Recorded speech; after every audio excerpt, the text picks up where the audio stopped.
बिस्मिल्लाहिर्रहमानिर्रहीम व अम्मल क़ौलु बिमूजिबिल इल्लति फ़हुवा तस्लीमु कौनुल वस्फ़ि इल्लतन व बयानु अन्न मअलूलहा ग़ैर मा अद्दअहुल मुअल्लिलु व मिसालुहु अल मिरफ़क़ु हद्दुन फ़ी बाबिल वुज़ूइ फ़ला यदख़ुलु तहतल ग़स्ल लिअन्नल हद्द ला यदख़ुलु फ़िल महदूद क़ुलना अल मिरफ़क़ु हद्दु साक़ित फ़ला यदख़ुलु तहत हुक्मु साक़ित लिअन्नल हद्द ला यदख़ुलु फ़िल महदूद।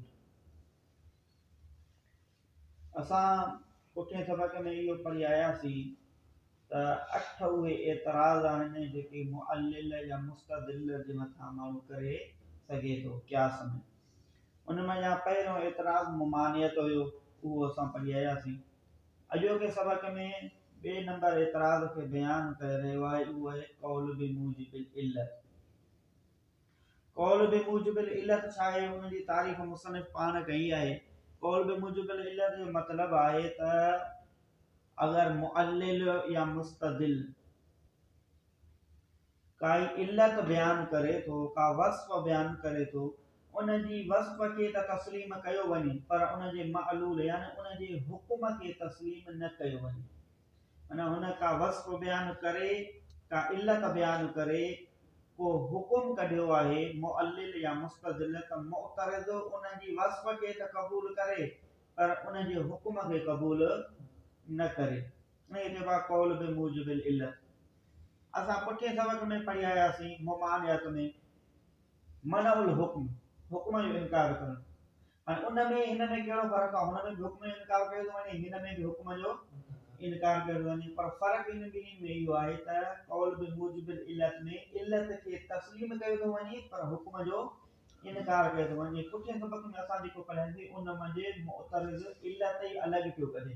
हिन में जेका मुअल्लिल मुस्तदिल इल्लत कढी आहे, उन जी इल्लत खे तस्लीम कयो थो वञे, ऐं पुठिएं सबक़ में उन इल्लत वरी उहो पंहिंजी अलॻि पियो कढे। ठीकु आहे, तो इहो फ़र्क़ु थींदो। हिते इल्लत खे तस्लीम कबो लेकिन हुक्म खे तस्लीम न कयो वेंदो। इन जो मिसाल आहे अल मिरफ़क़ु हद्दुन, ठूठियूं जेके आहिनि उहे हद आहे वुज़ू में ॿाहुनि जे धोइण जे लाइ। या अय्युहल्लज़ीना आमनू इज़ा क़ुमतुम इला सलात फ़ग़सिलू वुजूहकुम व अयदियकुम इलल मराफ़िक़, हथनि खे धो तव्हां ठूठियुनि ताईं।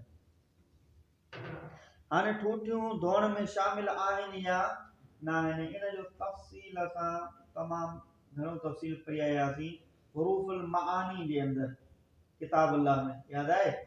हाँ, जेको इहो पढ़ियोसीं त ठूठियूं दाख़िल आहिनि या वरी राति रोज़े में दाख़िल आहे न आहे, इन जो तफ़सीली ॻाल्हि असां पुठियां पढ़ियासीं, पर वरी बि इन ॻाल्हि खे मुख़्तसर हिते दोहरायूं। ठूठियूं ॿाहुनि में दाख़िल आहिनि या न, इन में असां आनाफ़ वटि जुमहूर आनाफ़ वटि वुज़ूअ जे धोइण जे लाइ ठूठियूं दाख़िल आहिनि धोइण में ॿाहुनि में, लेकिन इमाम ज़ुफ़र अलैहि रहमत फरमाए थो त ठूठियूं ॿाह जे धोइण में दाख़िल न आहिनि। मिरफ़क़ हद ग़स्ल में दाख़िल न आहे, माना ठूठ ॿाह जे धोइण में दाख़िल न आहे, इमाम ज़ुफ़र थो फरमाए। लेकिन जुमहूर आना फरमाईंदा त मिरफ़क़ हद ग़स्ल में दाख़िल आहे। इमाम ज़ुफ़र वस्फ़ कढी आहे, इन क़यास हुई इल्लत बयान कई, उहा कहिड़ी त गाया मुग़य्या में दाख़िल नाहे हूंदी, हद महदूद में दाख़िल नाहे हूंदी। जेका हद बयान कई थी वञे, जंहिंखे हद बयान कई थो वञे, उहा उन में दाख़िल नाहे हूंदी। हद महदूद में दाख़िल नाहे हूंदी, गाया मुग़य्या में दाख़िल नाहे हूंदी। त यद जो इतलाक़ थिए थो पूरी बाह ते, हथ खां वठी बगल ताईं। अरबी में इनखे यद चइबो आहे, सिंधी में बाह चइबो आहे, अरबी में इनखे यद चइबो आहे, और हथ खां वठी बगल ताईं। हाणे केसि ताईं धोइजे, शरीयत इलल मराफ़िक़ चई मिरफ़क़, हीअ ठूठ उन जी हद मुक़रर कई आहे, त मिरफ़क़ थी वई हद। इमाम ज़ुफ़र थो फरमाए जेका हद इहा थी गाया, त गाया मुग़य्या में दाख़िल नाहे हूंदी, माना मिरफ़क़ बाह में दाख़िल न थींदी, मिरफ़क़ खां पोइ ते धोतो वेंदो, मिरफ़क़ खे धोयो न वेंदो। जुमूर अहनाफ चवंदा त असां अव्हांजी इल्लत खे तस्लीम कयूं था। कीअं?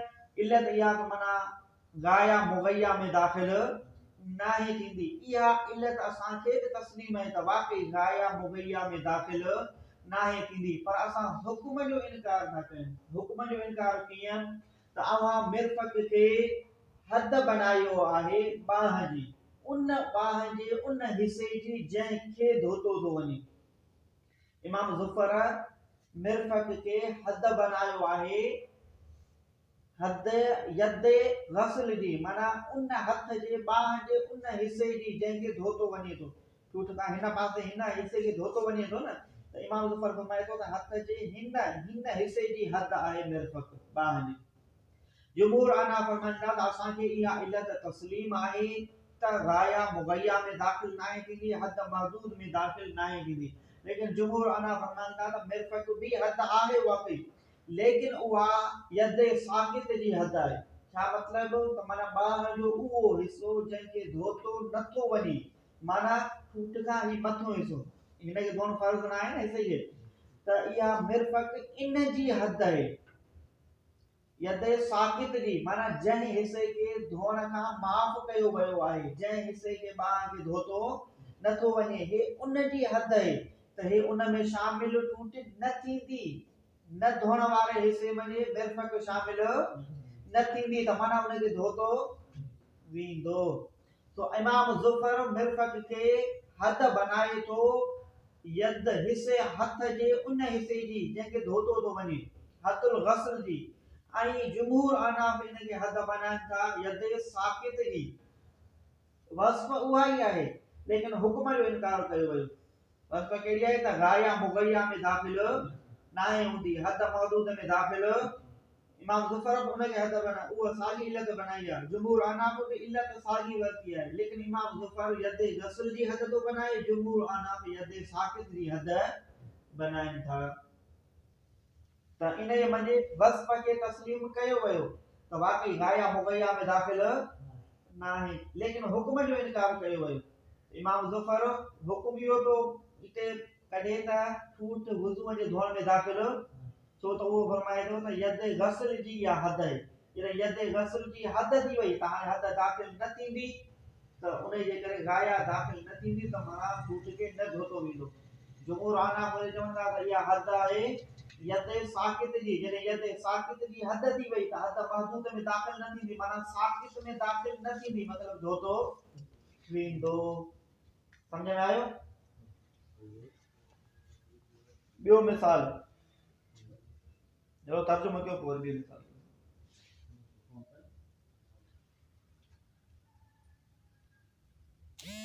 व अमल कौल बिमूजिबिल इल्लत, कौल बिमूजिबिल इल्लत फहुवा, वो चाहे उनकी तारीफ करे रहियो। कौल बिमूजिबिल इल्लत जी तारीफ इहा आहे तस्लीम कौनुल वस्फ, इहा ॻाल्हि तस्लीम करण त हुजण वस्फ जो इल्लत, माना इहा वस्फ जंहिंखे अव्हां इल्लत बनायो आहे, वाकई इहा वस्फ इल्लत बणजी सघे थी।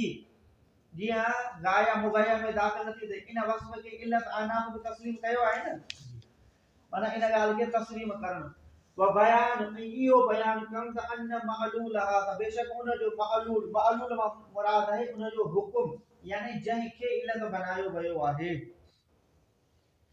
मतलब उन जो हुक्म गैर उन खां अलावा आहे, मा अद्दाहुल मुअल्लिल, उहो जो उन जी दावा कई आहे मुअल्लिल, माना जंहिं वस्फ खे अव्हां इल्लत बनायो आहे, इहा वस्फ वाक़िअतन इल्लत बणजे थी, लेकिन इन जो हुक्म जेको अव्हां कढियो आहे, इहो हुक्म नथो निकिरे, हुक्म उन खां अलावा निकिरे थो।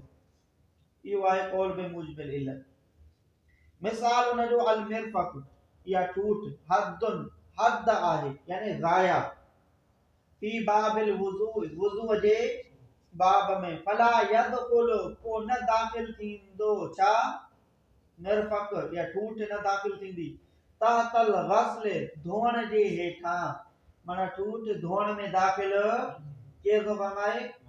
इमाम ज़ुफर, छो त गाया मुगैया में दाख़िल, त इमाम ज़ुफर मिर्फक खे यद गस्ल जी गाया बनायो आहे। ठीक है, त माना इहा धोअण में दाख़िल न थींदी। छो लिअन्नल हद या इल्लत है, छो जो हद ला यदखुलु फिल महदूद, हद महदूद में दाखिल नाहे थींदी। कुलना असां था चऊं त अल मिरफक या जेका ठूठ आहे न, इहा हद साकित, हद आहे साकित जी। साकित माना बाह जो उहो हिस्सो जंहिंखे धोतो, इहा साकित जी हद आहे, मतलब उनखे धोतो वञे, उनखे धोतो वेंदो।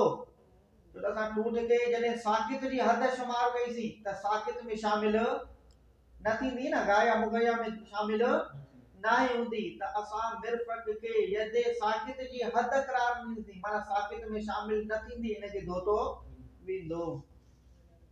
फला यदखुलु तहत हुक्म साकित, को न दाखिल थींदो इहा साकित जे हुक्म जे हेठां। छो जो हद जे साॻी इल्लत बयान थी जुमहूर अनाफ जी, छो जो हद लिअन्नल हद ला यदखुलु फिल महदूद। ठीक आहे, वस्फ खे त इल्लत तस्लीम कयो वियो, पर हुक्म जो इनकार कयो वियो। इहो आहे कौल बि मुजिबिल इल्लत। समझ में आयो? वकज़ालिक सौम रमज़ान सौम फर्ज़ फला यजूज़ बिदून तअयीन कल क़ज़ाअ। कुलना सौमुल फर्ज़ ला यजूज़ बिदून तअयीन अला अन्नहु वुजिद तअयीन हा हुना मिन जिहति शर्अ। ॿियो मिसाल,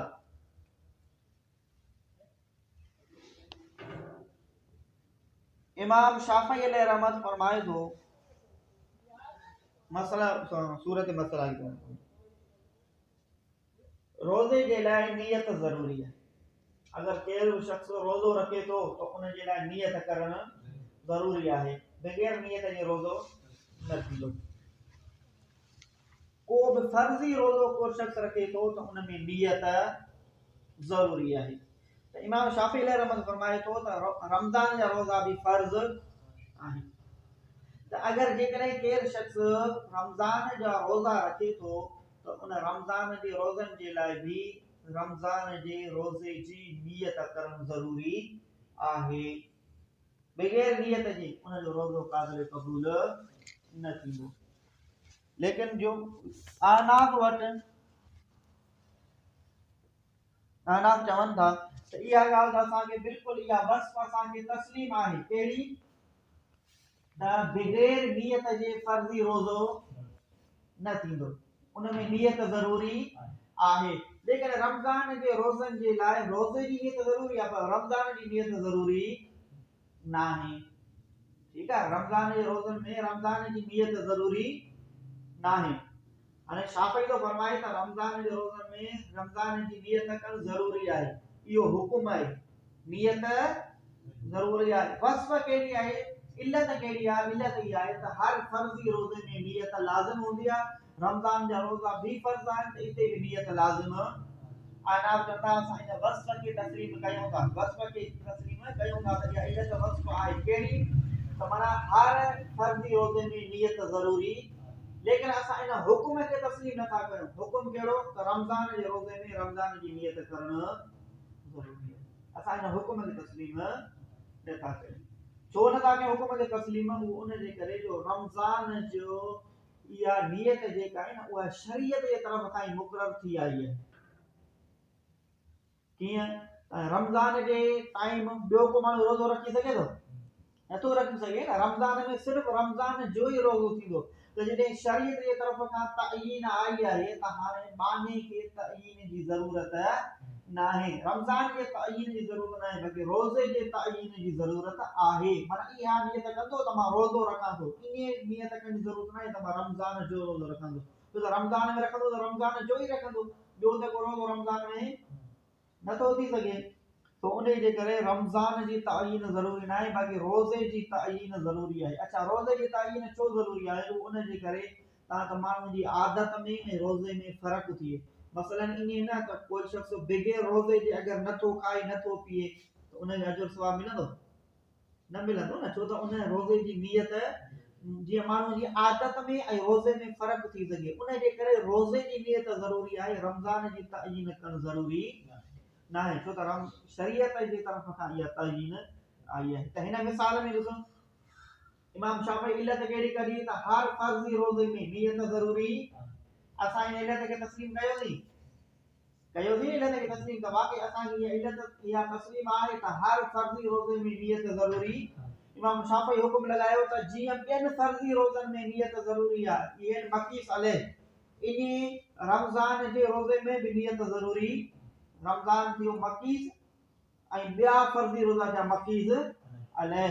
त जीअं मक़ीस अलैह में नियत ज़रूरी आहे ईअं मक़ीस में भी नियत असां था चऊं त असांखे अव्हां जी इल्लत तस्लीम आहे पर हुकुम तस्लीम माना इहा ॻाल्हि वाक़ई आहे त हर फर्ज़ी रोज़े जे लाइ नियत ज़रूरी।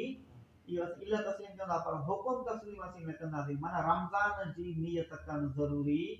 छो ज़रूरी न आहे इन जो वजह इहो आहे त शरीयत जी तरफ़ खां इहा तअयीन मुक़रर थी आहे। शरीयत जे तरफ़ खां जेका तअयीन थिए उहा बाने जी तअयीन खां अफ़ज़ल ऐं आला हूंदी आहे त हाणे बाने खे तअयीन जी ज़रूरत न आहे। ठीकु आहे ॾिसो तर्जुमो वकज़ालिक अहिड़ी तरह युकाल चयो वेंदो त सौम रमज़ान रमज़ान जा रोज़ा सौम फर्ज़न इहो रोज़ा फर्ज़ आहिनि फला यजूज़ बिदून तअयीन को न जाइज़ थींदा इहे छा रमज़ान जा रोज़ा बग़ैर तअयीन जे कल क़ज़ा मिसल क़ज़ा जे।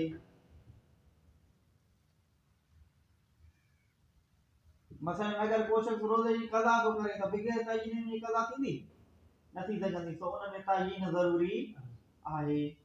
क़ज़ा में तअयीन ज़रूरी आहे छो त क़ज़ा त रमज़ान खां मसलन बाद में थी न त पोइ थी सघे रमज़ान जो रोज़ो क़ज़ा कंदो हुजे या थी सघे नफ़ली रोज़ो रखंदो हुजे या थी सघे तो बास जो रोज़ो रखंदो हुजे त उन में तअयीन ज़रूरी आहे छो त उन में को बि एहतमाल थी सघे थो पर रमज़ान में त सिर्फ़ु रमज़ान जो रोज़ो उन में तअयीन ज़रूरी न आहे बने त अनाफ़ वटि कुलना असां जोसीं त सौमुल फर्ज़ फर्ज़ी रोज़ा ला यजूज़ बिदून तअयीन ना ही जायज़ बग़ैर तअयीन जे त इहा वस्फ़ खे असां तस्लीम कयोसीं न वस्फ़ खे तस्लीम अला मगर अन्नहु बेशक लधी थी वञे तअयीन हिन जगह ते मिन जिहत शरअ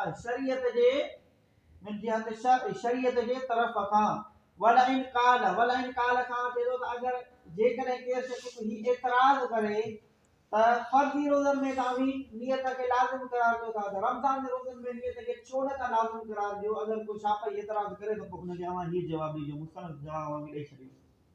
वलाइन काल अगर को शाफ़ई एतराज़ करे बिल फर्ज़ कहिड़ो त सौम रमज़ान जा रोज़ा ला यजूज़ सौम रमज़ान जा रोज़ा ना आहिनि जाइज़ बिदून तअयीन बग़ैर तअयीन जे मिनल अब्द बाने खां कल क़ज़ा मिसल क़ज़ा जे चयोसीं असां त ना ही जाइज़ क़ज़ा बग़ैर तअयीन जे मगर तअयीन न साबित थींदी आहे शरीयत जी तरफ़ खां क़ज़ा में पोइ उन जे करे शर्त आहे इन जगह ते तअयीन बाने जी ऐं हिन जगह ते लधी थी वञे तअयीन शरीयत जी तरफ़ खां पोइ न शर्त लॻाए वेंदो तअयीन अब्द बाने जी तअयीन। समझ में आयो।